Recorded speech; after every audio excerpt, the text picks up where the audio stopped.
Tá difícil viver nesses tempos de crise, tá difícil manter o emprego, tá difícil manter o casamento, tá difícil se relacionar com seus filhos. Você conhece alguém que não está conseguindo trazer comida para dentro de casa? Você conhece alguém que faliu, que demitiu, que perdeu o seu emprego? Você conhece alguém que ficou doente, morreu por causa dessa pandemia, por causa desse vírus? Sobre essas questões que eu quero conversar com você. Vamos refletir junto? Recentemente me falaram, uma pessoa próxima, um menino jovem se suicidou, ele resolveu acabar com a própria vida. Ele é um estudante de medicina, jovem, 20 e poucos anos, com um futuro promissor. Eu não sei o que pode conduzir uma pessoa para esse fim. Não é um namoro que terminou, não é isso. Uma pessoa para tomar uma decisão dessa, ela tem um passivo, ela tem uma carga. E nós não conseguimos enxergar nos nossos irmãos, nos nossos parentes próximos, nos nossos amigos mais íntimos. Por isso que quando acontece uma coisa dessa, os pais ficam chocados, as pessoas que estão perto. Às vezes um amigo terceiro fala assim, mas eu imaginava que ele fosse capaz. Às vezes uma pessoa que não está envolvida acaba tendo uma percepção. Por que essas coisas acontecem? Então, eu quero te convidar a refletir assim, nós estamos passando um processo difícil. E o suicídio seria um extremo, não é disso que eu quero falar. Eu falo porque é um episódio que ele é uma consequência de uma sucessão de eventos. Eu não posso me convencer de que uma pessoa totalmente consciente, plena da sua razão, escolha tomar essa decisão de se matar. Mas às vezes não é só essa. Às vezes existem decisões que não te levam à morte, mas elas te levam à falência. Você está ali numa situação quase. Aí você toma uma decisão, falência. A outra decisão, sucesso. Você toma uma decisão, mantém o emprego, é promovido. Outra decisão, é demitido. Você decide por tua própria conta, né? Você é autônomo nas suas decisões? Ou a gente tem programações internas que nos comandam? E nós temos a PNL, a Programação Neurolinguística, diz que nós temos metaprogramas instalados no nosso inconsciente que nos fazem agir. Nosso cérebro ele quer economizar energia, então ele trabalha para que ele não seja obrigado a repensar. Quem já tirou carteira de motorista sabe a dificuldade que é para você colocar o carro em movimento. Hoje, para quem tem carteira já há alguns anos, já faz isso xingando a outra pessoa, falando assim, não, isso é uma questão de prática. O cérebro criou os caminhos, fez um programa interno e guardou lá que é programa direção. A hora que você entra no carro, você sai andando e você não pensa nisso. Na PNL também fala, você tirou do consciente. O consciente é quando você tem que pensar em tudo que você faz. Tenho que virar o volante, eu tenho que pisar na embreagem, trocar o câmbio da marcha, tirar o pé da embreagem, pisar no acelerador. E ainda eu tenho que ver o que está acontecendo fora do carro, no nível consciente. E no nível inconsciente, você já faz isso tudo sem perceber e está conversando com alguém, mudando a estação do rádio, xingando o outro que fechou você. Quer dizer, o programa dirigir o carro já está programado, já está gravado dentro de você. Nós sim temos livre-arbítrio, essa autonomia dada por Deus, mas nós também somos escravos das nossas escolhas anteriores. Nós criamos passivos, esses metaprogramas internos nos forçam a decidir. Quando você vai na lanchonete e pede uma Coca-Cola, você nem sempre escolheu. Você talvez quisesse outra coisa para beber, mas você fez isso porque era mais fácil.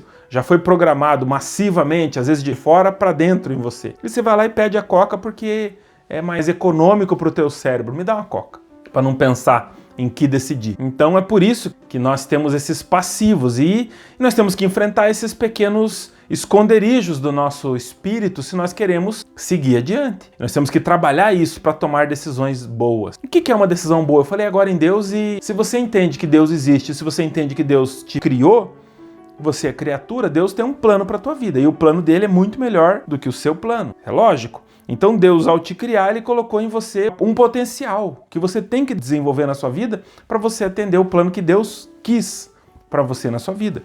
Até porque se você acredita que existe Deus, Deus para você ele é onisciente, onipresente e onipotente. Então Ele não falhou com você. Muitas vezes é você, com as suas circunstâncias, com seus programas internos, que não consegue se desenvolver a ponto de chegar no plano que Deus traçou para a sua vida. A melhor definição de sucesso é você conseguir fazer aquilo que Deus quis para você na sua vida. Esse é o sucesso maior. Não é ficar rico, não é subir a montanha do Tibete, é você realmente desenvolver para a tua vida o que Deus quer. O plano dele é melhor do que o seu. Esses programas internos, eles geram em você pequenas delinquências. Isso a religiosidade chama de pecado. A religiosidade entende que o pecado é o que te aproxima da morte. O pecado é a carne te mata. Carne que vai matar a tua história, vai matar o que você representa. E o espírito, né, isso dentro de uma perspectiva espiritual, o espírito te leva para a luz. O espírito, ele te engrandece. Então, quando você decide com base no espírito, você está no plano de Deus. Quando você decide com base na carne, a carne seria as coisas do mundo, as coisas mundanas. Não é questão de julgamento, é questão de, ao fazer isso, você talvez esteja gastando uma energia para ir para uma direção que pode estar te afastando do que Deus planejou para a tua vida. É meio que uma conclusão, 2 e 2 são 4, só que na equação a variável Deus presente. Ele te deu autonomia, o livre-arbítrio, né? Tá até em Gálatas, capítulo 5, versículo 13, fala do livre-arbítrio. E essa questão de carne e espírito, o inconsciente e o consciente, quando você faz uma coisa inconscientemente, aquilo já está programado em você. É bom você ter vários programas que são bons. Nessa nossa visão, eu colocar programas na minha vida que me levam para o plano de Deus e conseguir desarticular os programas que me tiram do plano de Deus, que me levam para a morte, que me levam para a carne, é o melhor negócio que eu poderia fazer. Então, usar um processo de programação neurolinguística para eu estar me aproximando de Deus é uma forma positiva. Como que eu faço para tratar o meu inconsciente? Como que eu faço para não me suicidar? Como que eu faço para não tomar uma decisão que vai me levar à falência? Porque provavelmente você já tem um passivo. Quando você chega diante da solução, você vai usar as suas circunstâncias, o seu passivo para te ajudar a decidir. E quando você vai decidir com base num passivo gigante,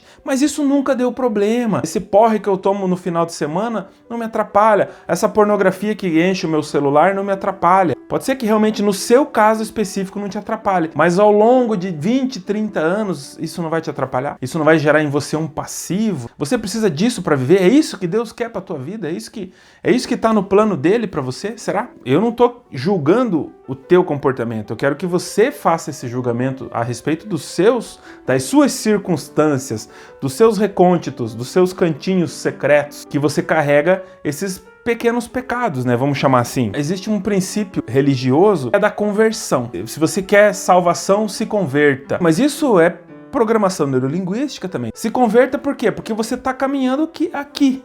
Você está caminhando para lá. Então o caminho de Deus na minha vida é para cá. Se eu for sempre nessa direção, se eu for uma moto acelerando cada vez mais, eu tenho controle, eu estou nessa direção, aqui vai me levar para o sucesso. Mas quanto mais você está acumulando essa velocidade, você está crescendo, a 60 por hora você pode desviar de uma pedrinha, mas a 200 você pode não conseguir. E aí o controle que você acreditava que tinha, você perde num piscar de olhos, num instante. E aí a sua vida desmorona, mas eu tinha controle, como é que pode chegar no ponto que chegou? Pois é, você não se suicidou porque a sua namorada brigou com você. Você não faliu a tua empresa porque você assinou um cheque. Porque você resolveu comprar um equipamento. Isso é um histórico que te leva numa direção do pecado, a direção da escolha que vai te levar para a carne, que vai te levar para o mundo, que vai te afastar do espírito, aonde você tem essa perspectiva espiritual, né? E eu tô querendo colocar as duas visões, a visão da programação neurolinguística e a visão religiosa, porque para mim faz todo sentido. E Deus fala em conversão, se converta. Mas a PNL fala em inconsciente e consciente, né? Então eu tenho a parte inconsciente, eu tenho a parte consciente. Quando é consciente, dói, porque eu tenho que pensar. Nosso cérebro ele não é habilidoso para resolver muitos problemas ao mesmo tempo. Na verdade, ele não consegue. O inconsciente, sim, o inconsciente dá conta de resolver várias coisas ao mesmo tempo. Só que você tem que pré-programar ele antes, com o consciente. Você talvez antes de se converter, você tem que se conter. Você precisa da contenção. E aqui eu até encontrei, né, alguma coisa sobre a contenção em Filipenses, capítulo 1, versículo 16. E a conversão em Marcos 1, 15, né? Então você tem que buscar conversão. A conversão é quando você já introjetou aquilo, você já dirige o carro sem pensar, você já faz aquilo naturalmente. Você quando se dá conta, nossa, faz 5 anos que eu não tenho pornografia no meu celular, nossa, eu não bebo como bebia há muito tempo, nem me dei conta. Convertido, né? Já está indo sem saber, quer dizer, já programou, já está programado, certo? Mas existe um processo de contenção, onde você fala, eu não quero mais essas circunstâncias aqui, eu tenho que trabalhar elas. Então eu tenho que desmontá-las e trazer elas para um lado de conversão. Sai da mente, que é totalmente difícil, é consciente, e trazer para um lado inconsciente, coração, onde que o convertido ele faz sem pensar. Existe uma pessoa que eu quero ser, nos níveis neurológicos, existe uma pessoa ideal que eu quero ser uma pessoa melhor, eu quero ser uma pessoa que tenha esses resultados. E hoje eu sou essa pessoa que tem esses resultados. Então, para eu entender que eu tenho que sair desse para aquele, primeiro eu tenho que me conter, eu tenho que identificar as diferenças entre essa pessoa que eu sou e a pessoa que eu quero ser, e eu começo a colocar isso, eu tenho que crenças, eu tenho que comportamento, eu tenho que valores, eu vou autoavaliando isso para poder convergir, não me converter, eu vou me convergindo para lá. No início é por contenção, porque eu estou contido, não vou mais tomar aquelas decisões, eu quero tomar essas decisões, que eu já sei que eu quero ir para lá. No começo a minha moto quer ir para lá, automático. Não, eu tenho que parar, estancar esse vazamento, fazer um dique, né, conter, para que depois eu me converta. E esse é um processo, é para lá que eu vou.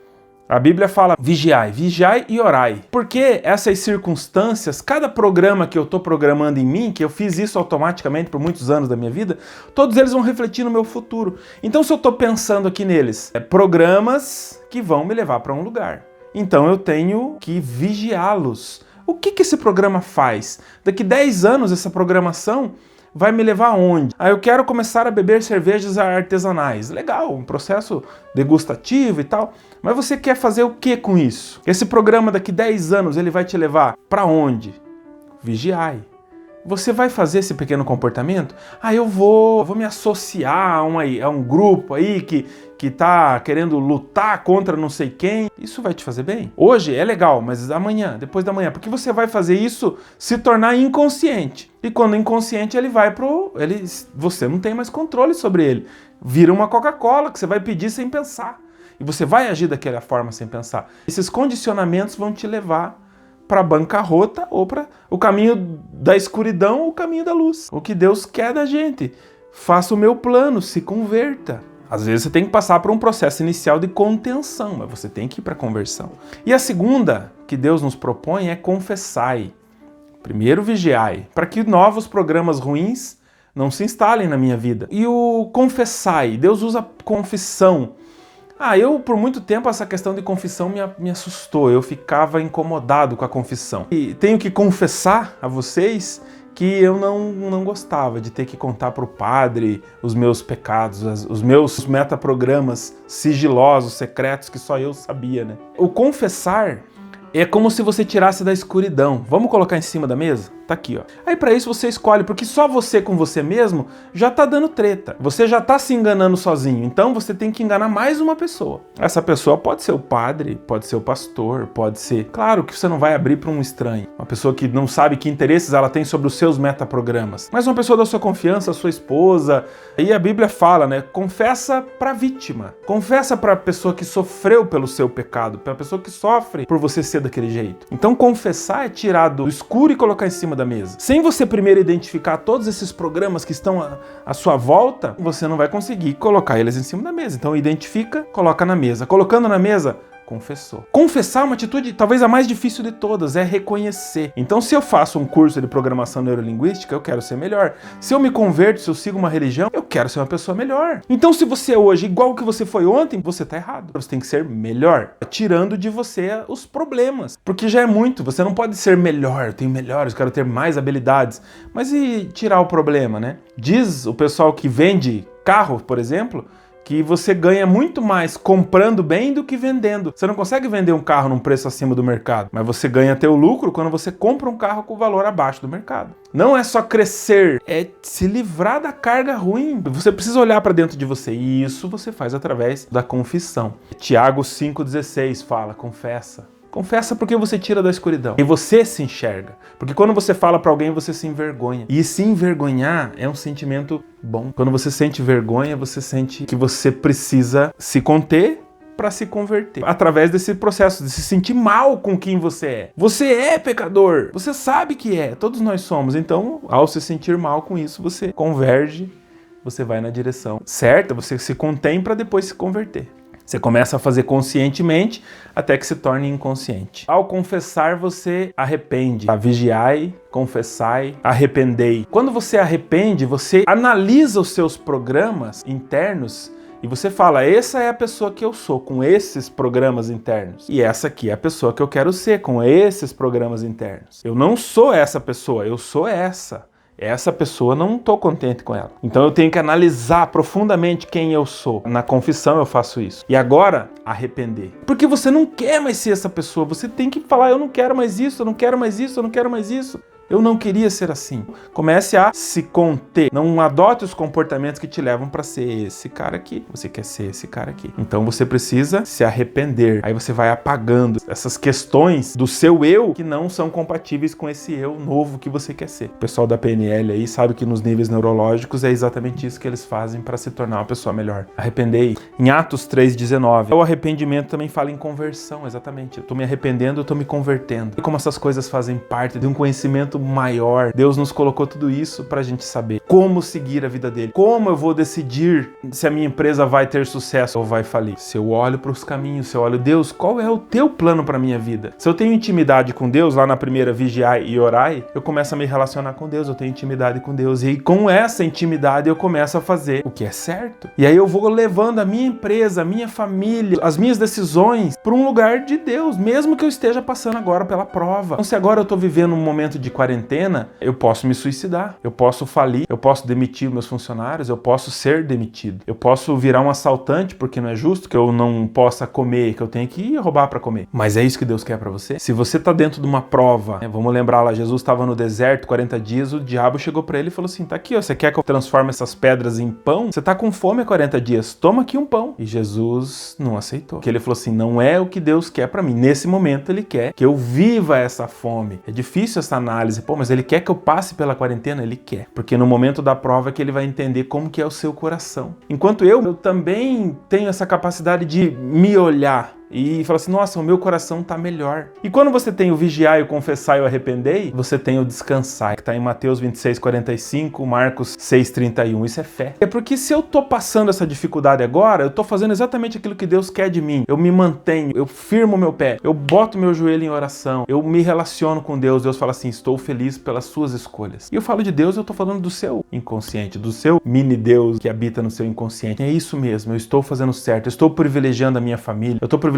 as decisões certas, eu tenho que salvar minha alma. Se Deus existe, existe uma vida eterna e eu tenho que pensar, eu não vou jogar fora por causa só de 70 anos, uma eternidade. E o descansar ele é um atributo de fé. Se você quiser fazer uma relação com a PNL, acho que eu coloquei no vigiai, é você impedir que esses filtros internos, estados internos, os metaprogramas, o seu mapa mental não seja inundado com programas ruins. No confessai, eu lembro da ancoragem, o metamodelo, para que eu entenda o que eu preciso mudar. Confessar, eu falo, eu tiro da escuridão e ponho na luz. Ancoragem, metamodelo, crenças. E arrependei. Os níveis neurológicos, a internalização, até o SAR, que é o sistema de ativação reticular da PNL. E no final, descansai, né? Quando você tem a sua missão de vida, você sabe que você está no melhor lugar possível para você estar. Você sabe que aquilo é o seu. Então, sabe quando você pega a direção da sua vida, entrega na mão de Deus e fala assim, Deus, eu só tenho que trabalhar. Eu só tenho que acordar de manhã e fazer aquilo que você espera de mim. E eu entregar a minha tarefa no fim do dia para você, Deus. E aí eu descanso, eu não tenho medo de,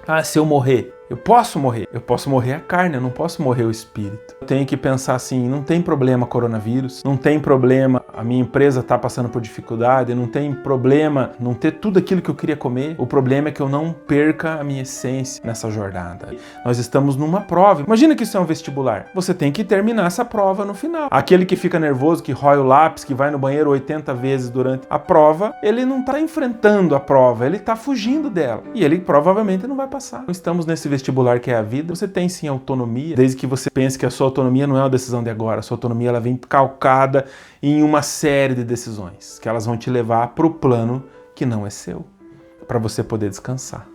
Isso é fé. Obrigado, gente. Valeu.